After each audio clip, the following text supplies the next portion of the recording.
আসসালামু আলাইকুম। আমি আজকে পেঁপে রান্না করলাম।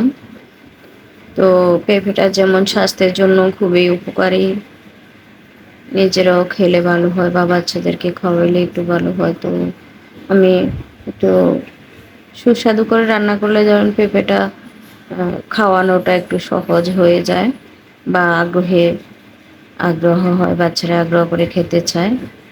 তো আমি এখানে প্রথমে তেল দিয়ে তারপরে পেঁয়াজটা ভেজে সাথে রসুনটাও ভেজে নিলাম। এখন মাছটা জাল দেওয়ার জন্য বা তরকারিটা কষানোর জন্য আমি পরিমাণ মতো পানি দিলাম। আর এই পানি দেওয়ার পরে এটার মধ্যে আমি লবণ, মরিচ এবং হলুদটা দেখতেই পাচ্ছেন। হলুদ কিন্তু একদম পুরা 1 চামচ হবে না। আর সেখান থেকে আমি আরও কিছু হলুদ নিয়ে নিলাম, ধরেন আধা চামচ হবে হলুদ। পেঁপে তরকারিতে হলুদ এগুলো বেশি দিলে ভালো লাগে না, তো হলুদটা একটু কমিয়ে দিলাম। দেখতে পাচ্ছেন আমি এখন হলুদ মরিচ সবই দেওয়া হয়ে গেছে। এখন আমি মাছগুলা দিয়ে দিলাম।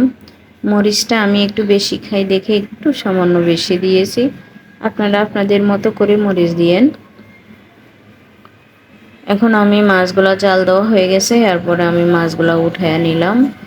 আর আমি এখন পেঁপেগুলাকে ভালোভাবে একটু জাল দিয়ে নিব।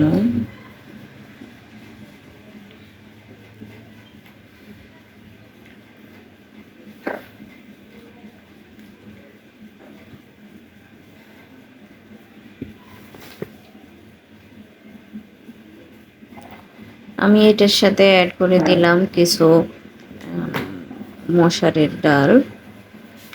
মশারের ডালটা দিলে তরকারিটার পেঁপে তরকারিটার মজাটা অনেক বেশি হয়।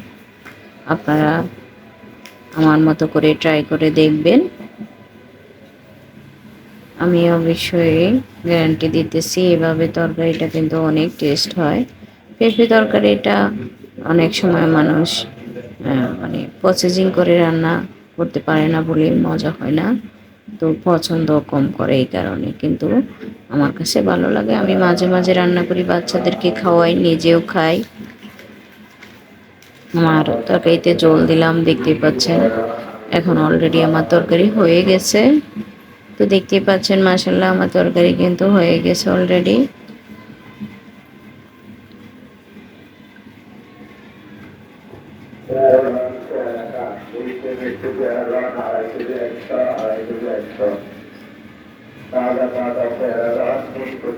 তো আমার ভালো লাগলে আমার চ্যানেলটা সাবস্ক্রাইব করে দিবেন এবং লাইক, কমেন্ট এবং শেয়ার করে দিবেন।